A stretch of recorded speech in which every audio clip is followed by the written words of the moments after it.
Hello, and welcome to the Mount Nittany Middle School Band's 2021 Virtual Winter Concert. I'm Matt Nelson, and I can hardly wait for you to experience the extremely exciting show that we've got planned for you for this evening. While my methods here were pretty unconventional and student participation was optional, you're about to hear so many of our 7th and 8th grade band students here at Mount Nittany Middle School perform 5 songs for you that they worked on this fall. Astonishingly, the performance that you hear is the result of using advanced technology to combine many, many individual streams of sound. That's right. These students have never actually practiced or performed these pieces together, not even once. Furthermore, you'll see up to 6 students performing on your screen at any one time. In order to keep the video from being overwhelming, I use more advanced technology to shuffle the performers every 15 seconds or whenever it made musical sense to do so.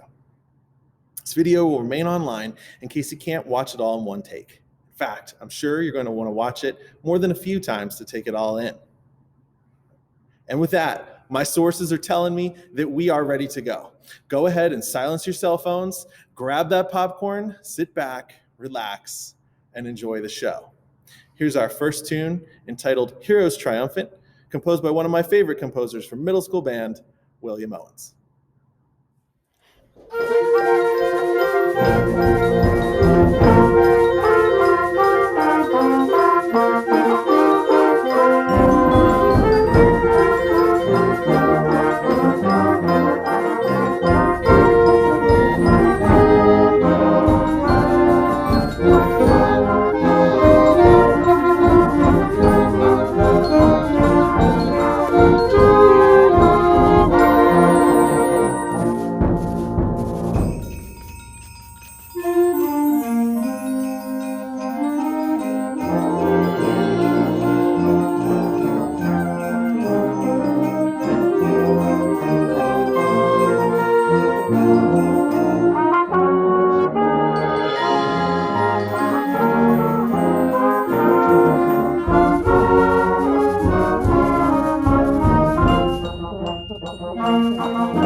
We hope you really enjoyed that song, and now we're ready for the second piece on our program, On a Starry Night by Jason Spraggins, written in 2020.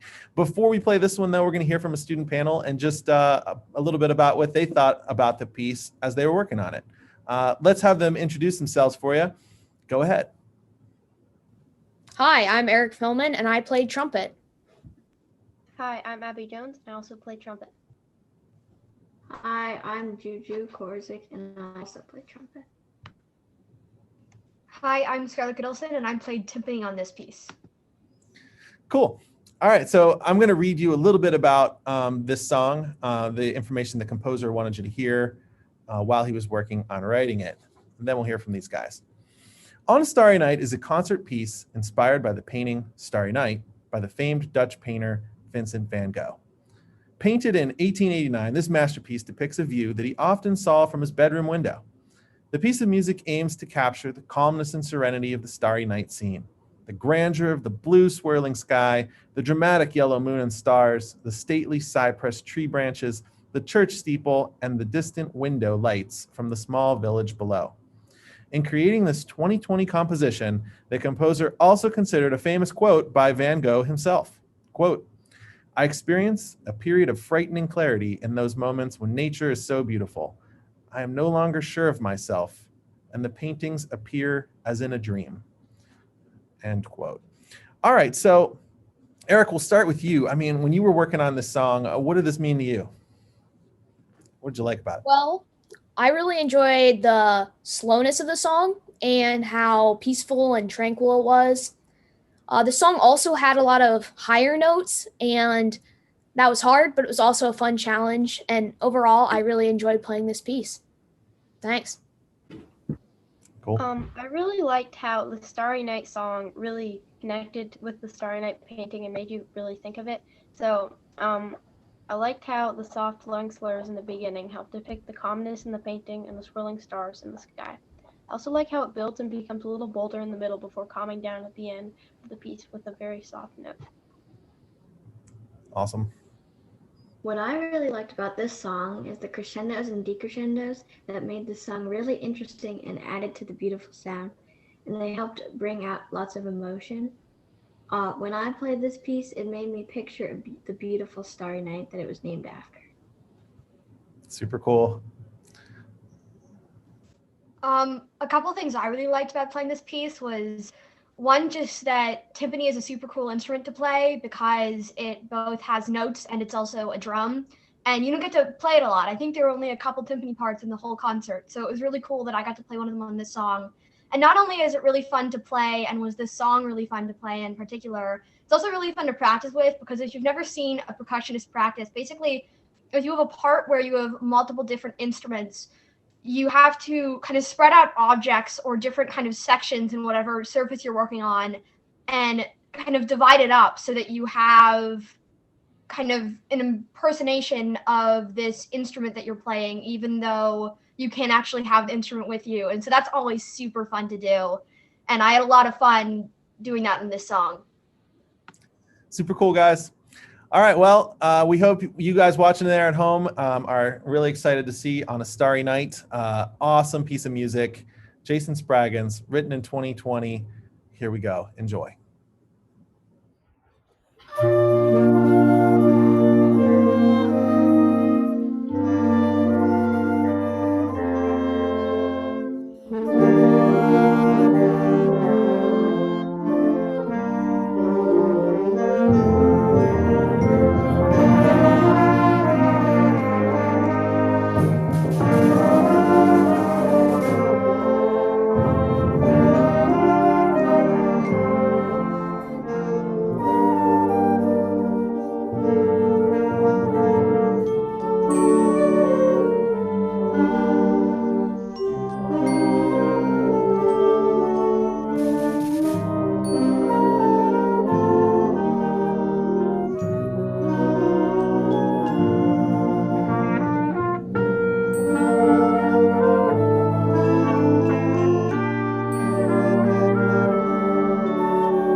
Piece of music, just wonderful. Such expressive music, and our student musicians are totally knocking it out of the park tonight with their awesome performance. Actually, I was afraid to put that last piece on the program for a while because it does speed up and slow down, and I knew it'd be really hard to put it all together. And that being said, at this point, I'm sure that many of you are wondering how on earth I put this concert together. Well, it was pretty complicated. I won't get into a lot of detail, but here's the short version of what we did. All right, my overall big goal was to try to get as many students involved in this project as possible, and along with that, not to stress anyone out. So I realized that I needed to choose pieces of a variety of difficulty levels. So if you look down the list here, you'll see that these get more difficult as they go on. We introduced all these songs in the first marking period and spent 2 weeks looking at each song in addition to the private lesson material from the lesson book. So while we were skill building with the lesson book, we spent 2 weeks on Happy, then everybody spent 2 weeks on Starry Night, learning that, playing it in band, and so on. In the end, some students sent in 1 recording, some students sent in 2, some students recorded all 5 songs, and they went in order. And that's okay. No matter how it went, no matter how many recordings they got in, that was the point. I wanted to offer everyone a chance to participate, but not to be overwhelming. You will notice that this next song here, Happy, there are the most student videos in this song. And I should also mention that some students sent in audio-only recordings and didn't send in video, so their audio tracks are sprinkled in here. You'll hear them, but you won't see them. To help them along, there's 2 practice tracks that I gave every student. And this first one here is a slow track. This is me playing their instrument over a background of the piece. And you'll see this is for trumpet. Then there was a performance speed track, and this was used for recording. And this is me playing their instrument again over the background, but up to speed. If you look close, you'll see that every student has in 1 earbud, and in the earbud, they can hear that up to speed track. That's how I got everybody to record these things at the same speed. The recording process happened all during the second marking period. So first marking period, we rolled out the pieces. Second marking period, we recorded them. If they were recording in school, students were left in the room alone to record. Recording areas were sprayed down and air was purified before and after the recording happened. And I even rotated them between the office and the band room if we were recording back to back every 30 minutes. At home, students were coached through the software and we used to record, which was Screencastify, and they made the recordings on their own to send in. All students sent in 2 tracks, an isolated audio track for me to add to the master audio, and a performance video track that I spliced up and put in the video. Then when they sent them in, I either got it and said, yeah, you did it, this was accepted and approved. Or I said, I got to reassign this to you for 1 or 2 reasons. You were either out of tune, couldn't use it, or out of tempo, is too fast or too slow. The editing process, yes, everybody I've told about this project has said, wow, that must have been a lot of work for you. Yes, this was a lot of work for me. It took a lot of personal time, and it sure was difficult. But looking at the end result tonight, I'm proud of where we're at. So many things are so messed up, and here we are. We found a way to have a band concert, so that's pretty cool. Also, I learned a lot in the process. To put together the audio, these are all individual audio tracks you see here, and I used GarageBand. I combined them. I didn't do anything to them, no effects except to adjust volume levels. Most of these recordings were from Chromebooks, but other personal computers, and they came in at different volumes.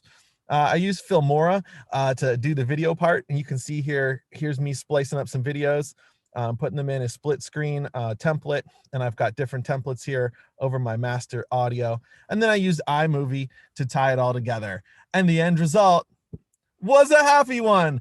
We made it. So it's a happy end result, and that is my overall, even more than my goal to get students involved, was for you guys to sit at home and feel happy watching the concert. So I hope that's exactly what's happening. And that brings us to our next song, the song Happy from the movie Despicable Me, and away we go.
All right, here we are with our second student panel of the evening.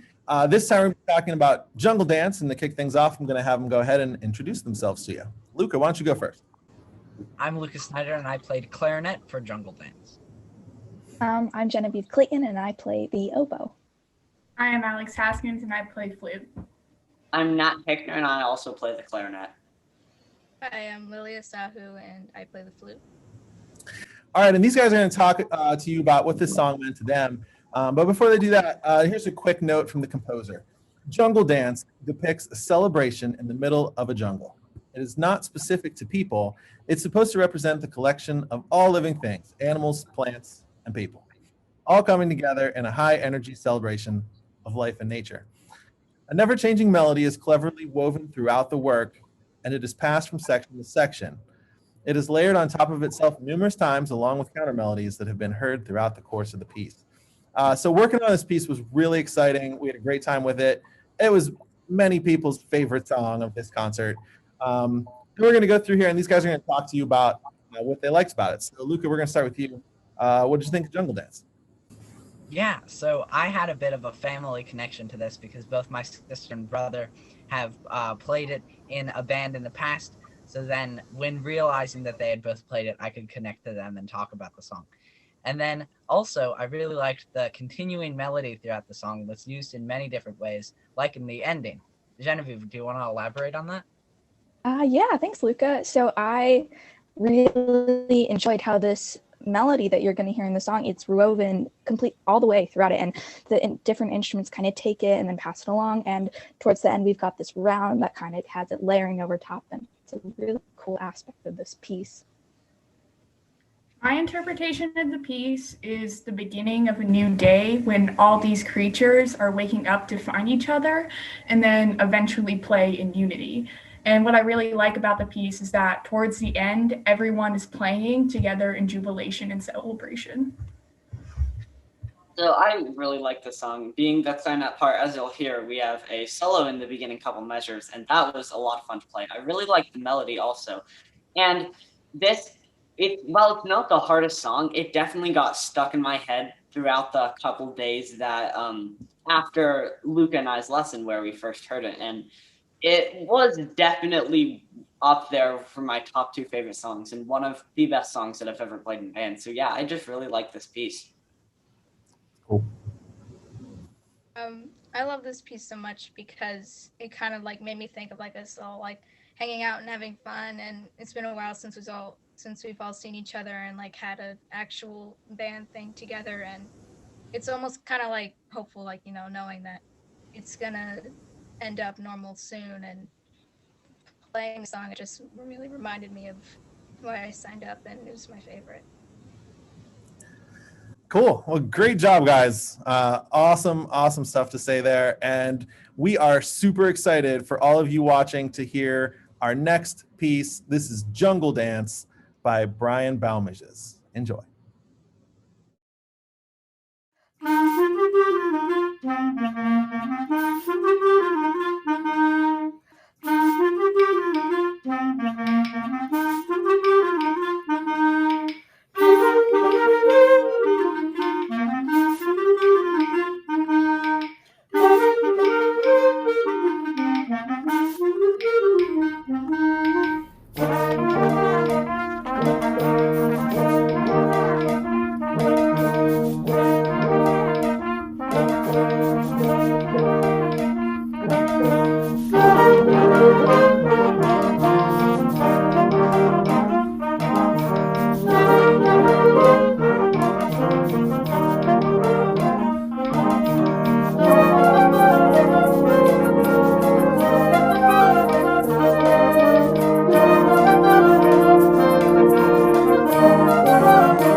and that's it. Before we get to our last song here on the program, I just wanted to say that you guys have been an awesome audience. And I also have a couple of announcements. Mount Nittany Middle School bands will do something again in the spring. We'll do a couple of pieces, much like we did here tonight. And also, we've got a whole bunch of chamber groups. They're working hard on some small group music, and we'll have that there too. We're not sure yet, but the performance will likely be outside on our beautiful school grounds. Mount Nittany draped in the background. Summer band, this is still in the works, but I am, again, the summer band Group 4 conductor, a job I look forward to every year. Anyone in the school district who is currently in band in grade 7 or 8, grade 9, grade 10, grade 11, or grade 12 is eligible to sign up. And basically, not yet, but soon, information about summer band and orchestra is coming next month. But just start thinking about it now. Things are still taking shape, but we're pushing to have it completely in person with no online component, with all of the rehearsals each day outside in the sunny summer.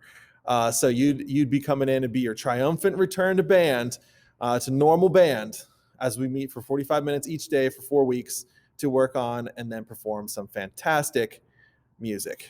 Games and a fun time are always included. And I will definitely say we've got the same crew coming back year after year. It seems to get a little bigger each time, but people these guys plan their summer around it, and we have a crazy amount of fun, and it's a great time. Don't miss it. It's going to be great. I would like to thank Amber Lucas and Carolyn Triazzi for helping me to make some practice tracks for these guys. They came in and recorded. Also, the principals here, Brian Ishler and Alex Rout, for being supportive of the project. And overall, most like to thank the students for working so hard to do these recordings, to send in all these recordings. These guys definitely got better at playing their instruments. And man, what a great job they did. They were heroes, triumphant. It's bad. This last piece is entitled Siege. It was written in 2019 and published in 2020. It's first released for performance just a couple months ago in September. And it is currently the #1 new high school band piece in the country. Congrats to Randall Standridge for writing another blockbuster. I chose this one to give the more motivated students a chance to reach for the stars, and also to do a deep dive with what it means to compose a piece. You see, when he wrote this one, Randall Standridge wanted to do a collaborative project with actual students and have them provide a lot of the input into the song. So he'd write a part of the piece, come in, have a group of students from Salyard's Middle School band in Cypress, Texas. He went there. Each class would have them play what he wrote. Then he'd get all their thoughts and suggestions, and they'd talk. And then he'd go home and work on it some more, come back the next class and have them play it again with all their updates. And they just kept chipping away at it over time. We did some writing reflections and some other things to kind of study that whole thing. And it was pretty cool. In the end, an 8th grade student named Nick Berry came up with what the class thought was the best title for the piece, Siege. And the class also wrote this in the program notes. Quote, "This piece is intended to evoke the danger and extreme excitement of a grand, ferocious battle. This battle could be at sea, on land, or even in space on some far-off planet. But the overall feeling would be the same, a grand, exciting battle." Only 11 students ended up sending in recordings for this one, and like I said, it was very difficult. For that reason, I had to play a few instruments myself. We'll see if you can guess which ones. And I'm so proud. I wanted to just leave saying I'm so proud of all the work that went into this piece and this entire concert, and all of these guys for everything they contributed. Thank you once again for watching, and here is Siege.